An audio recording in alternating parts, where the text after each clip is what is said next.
I'm Heather Wakely, Professor of Medicine and Chief of Oncology at Stanford University.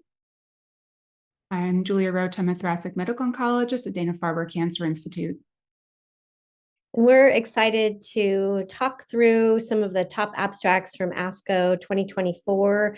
We're focusing on metastatic non-small cell lung cancer, and there were a lot of things to choose from, but we've narrowed it down to 6 that we thought were really important for people to know about.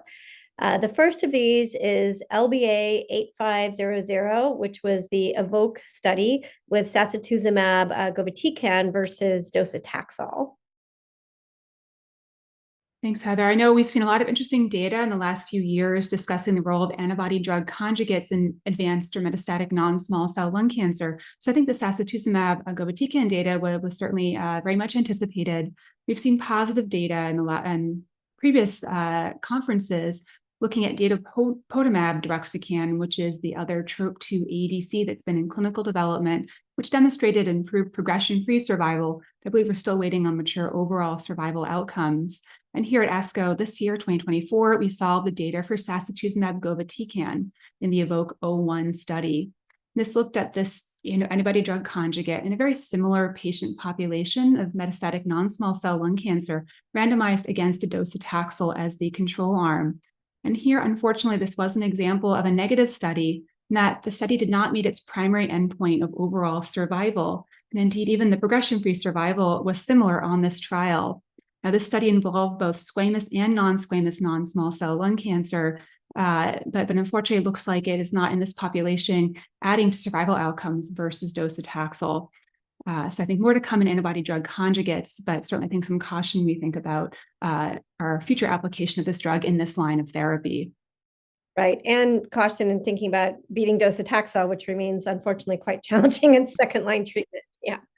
Exactly. And we had one other negative study which came out this year at ASCO 2024 that we do think was important for clinical practice.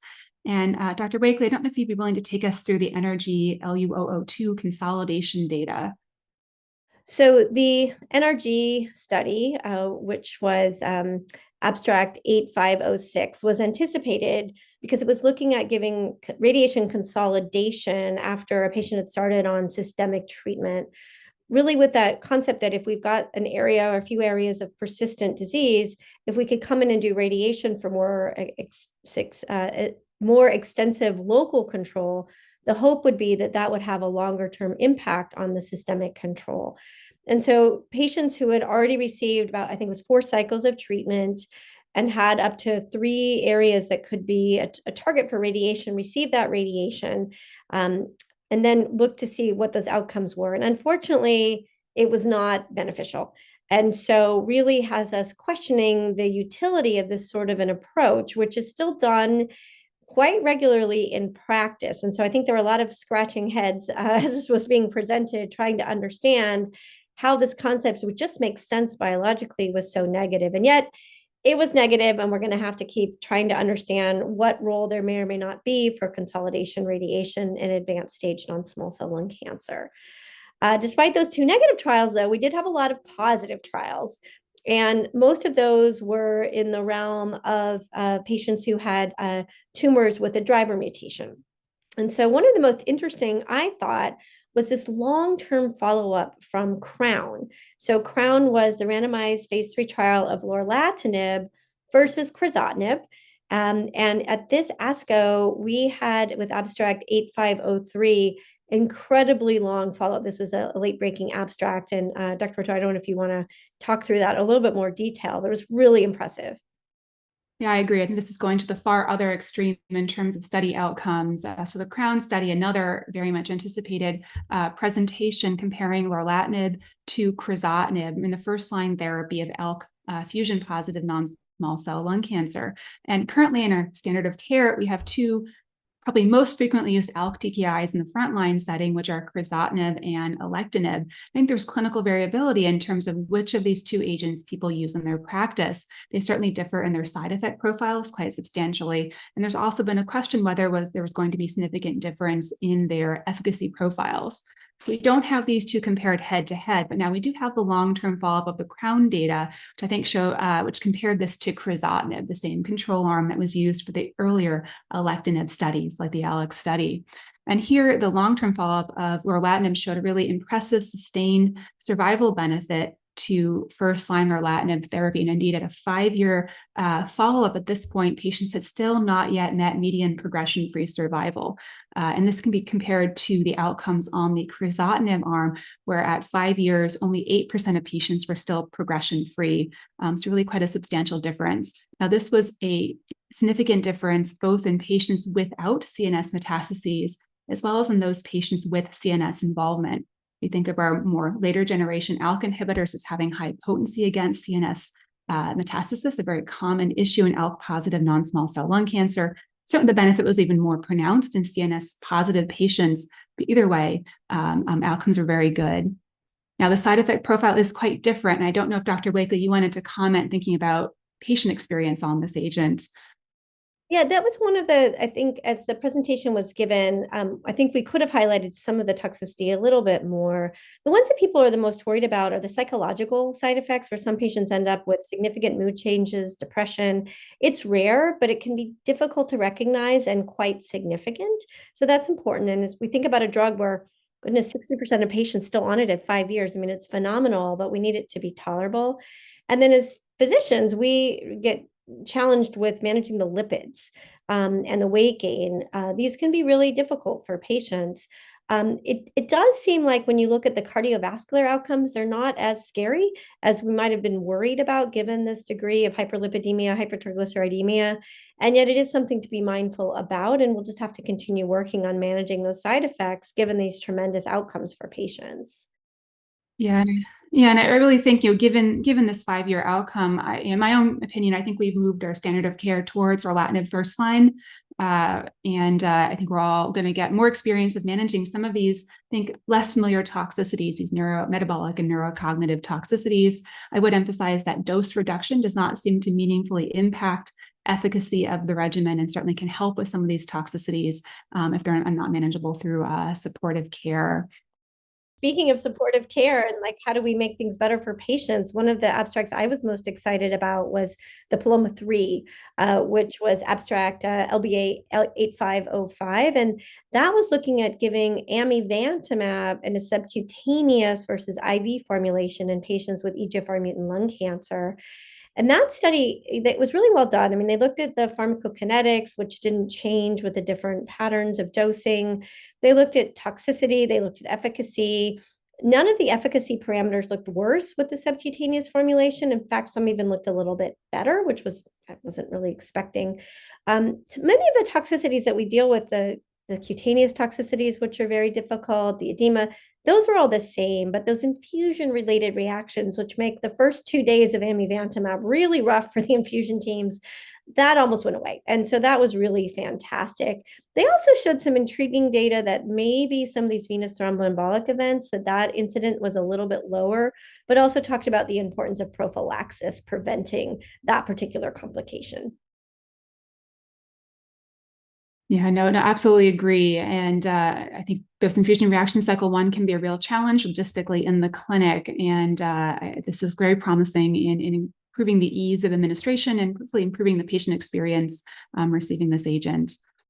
We actually had some updates on the Mariposa trial looking at first-line use of amivantamab with lazertinib versus osimertinib, but focusing in on some of the subsets of patients who were enrolled on that trial. Yeah, so in the upfront first-line therapy of EGFR mutant lung cancer, there's recently been data looking at combination therapies as a form of intensification of frontline treatment. And we saw data from the FLAURA2 study looking at osimertinib combined with chemotherapy, showing improvements in progression-free survival. And we also saw this last year's ESMO data from the Mariposa study, also showing improvements in progression-free survival with a combination of amivantamab plus lazertinib, a different third-generation EGFR TKI. And this has led to interest clinically in understanding how do we apply this data and how do we select patients for an upfront intensified therapy at some cost and quality of life and side effects versus osimertinib monotherapy. And this has led us to focus on who are the high-risk patients who may have shorter progression-free survival on a monotherapy strategy. So at this year's ASCO, we saw a subgroup analysis from the Mariposa study looking at these various high-risk subgroups, including patients with features, disease with features like TP53 co-mutation, positive ctDNA status, CNS involvement, and liver metastases. And my takeaway from this analysis is that we saw improvements in progression-free survival with the amivantamab lazertinib across all of these different high-risk subgroups. Now, clinically, the challenge is that no one subgroup stood out as showing particular increased benefit. I think that's left us in clinical practice still really needing to look at shared decision-making with patients, particularly for those patients with some of these high-risk features when considering the PFS advantages of upfront combination therapy versus the associated toxicity and impact on quality of life, particularly while we wait mature overall survival data to potentially guide some of this decision-making. Another really interesting study that came out that was in the patient population with EGFR mutation was the Harmony A trial, which was abstract 8508. And I was hoping you could talk more about that one. Yeah, so this study evaluated the use of ivonescimab, which is a is a VEGF PD-1 bispecific antibody used in combination with platinum doublet immunotherapy in EGFR mutated non-small cell lung cancer. Now, as a background, there have been quite a few trials in the last year which looked at adding various combinations of immunotherapy and anti-VEGF directed therapy to standard platinum doublet-based chemotherapy in EGFR mutant lung cancer. The data here has been mixed, though many of these trials have been negative, where it's been hard to tease out, is there truly an immunotherapy benefit occurring? And we know in general in EGFR mutant lung cancer, there's concerns about activity of our current available checkpoint inhibitors as monotherapy for this patient population. So here, the Harmony study looked at ivonescimab in combination with carboplatin pemetrexed, compared with carboplatin pemetrexed plus placebo, followed by maintenance with either placebo or ivonescimab in EGFR mutant lung cancer post-osimertinib therapy. And here, I think the excitement has been that this was indeed a positive study. It showed improvements in progression-free survival and improvements in objective response rate. And that's very distinctive for an immunotherapy-oriented strategy for this particular patient population. Now, we don't yet have mature overall survival data, but there was some trend towards improvement in overall survival, but not quite hitting significance and certainly still immature.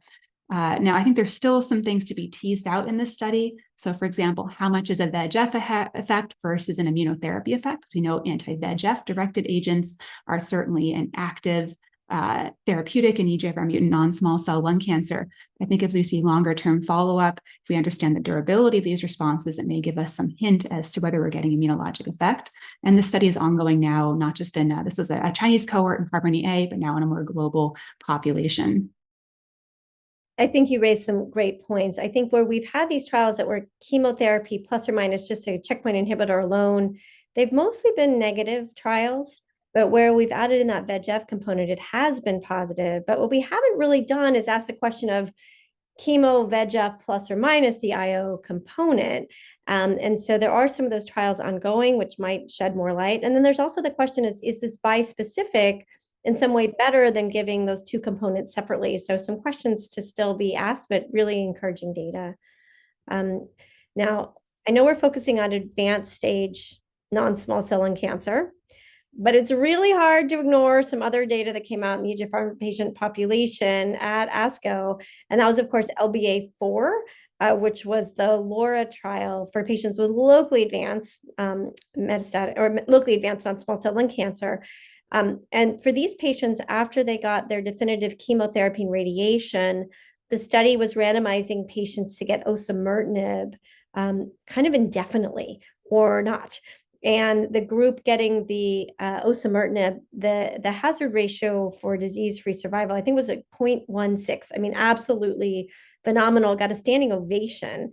And when we see that data, to me, it raises a few questions, such as that was lifelong after, obviously we only have the follow-up for as long as the study's been in follow-up, but as opposed to ADAURA, where patients only got up to 3 years, this was kind of a forever treatment. And I'm still grappling with what does that mean for our patients? Yeah, I agree. I think it's a very different conversation when you're talking about lifelong therapy. It's going to mean that optimal supportive care, even for grade 1 and grade 2 toxicities, is going to become all the more critical. I think long-term safety follow-ups, if we get longer-term follow-up on the LAURA style, study will be helpful as well. I will say the magnitude of benefit, I think, is such that this is absolutely, to me, practice changing in our clinical care, and certainly affirms, I think, our longstanding belief that durvalumab is not the correct consolidation therapy option for EGFR mutant lung cancer, and now instead we have a better option using osimertinib for this particular patient population. And I think it opens up the door for other questions. What about some of the other driver mutations? How do we decide how long to treat? But clearly this has changed practice, as so many of the abstracts that we've talked about have changed practice at ASCO 2024. So I'd really like to thank our audience for joining us. And when I think about ASCO 2024 and some key takeaways, for me, I'm looking forward to subcutaneous amivantamab being available because the IV is really challenging. And I think that is a drug that has definitely shown to be active in the EGFR mutated lung cancer patient population with those tumors. I'm going to think a lot about using lorlatinib first line. I had not been an early adopter of that strategy, and yet I think that the data from CROWN was pretty striking. I think that we also saw that not every trial is positive, despite so many positive ones in recent years, but we still have some work to do in understanding how best to use our antibody drug conjugates, but definitely seeing some movement there also. So just lots of excitement, but those are sort of my main things, leaving a few for Dr. Rotow to talk about. Yeah, I agree. I think my two takeaways that are impacting my clinical practice, this week as I go in non-small cell lung cancer, I do think the CROWN data to me is enough that it shifted my default to lorlatinib in the frontline setting. But I still discuss both options, or both alectinib and lorlatinib, with patients, thinking about, again, quality of life versus efficacy considerations. I think the LAURA data as well, with the consolidation osimertinib, this is strong enough that I believe this is our new standard of care as well for EGFR mutant lung cancer treated with chemoradiation. And I share your excitement about the subcutaneous amivantamab data, and certainly look forward to the hope that that will become clinically available. Great. Yeah. And Laura is absolutely practice changing. We'd already started that practice. So. Practice affirming if we're already doing it. Exactly. Absolutely. Yeah. But it was a really exciting ASCO 2024. I mean, we had 3 lung cancer plenaries, which I don't think has ever happened before. And just so much happening in the field of treatment for non-small cell lung cancer. It's a really exciting time to be in the field, and mostly a really exciting time for our patients. Absolutely. Thank you, everyone, for joining us today.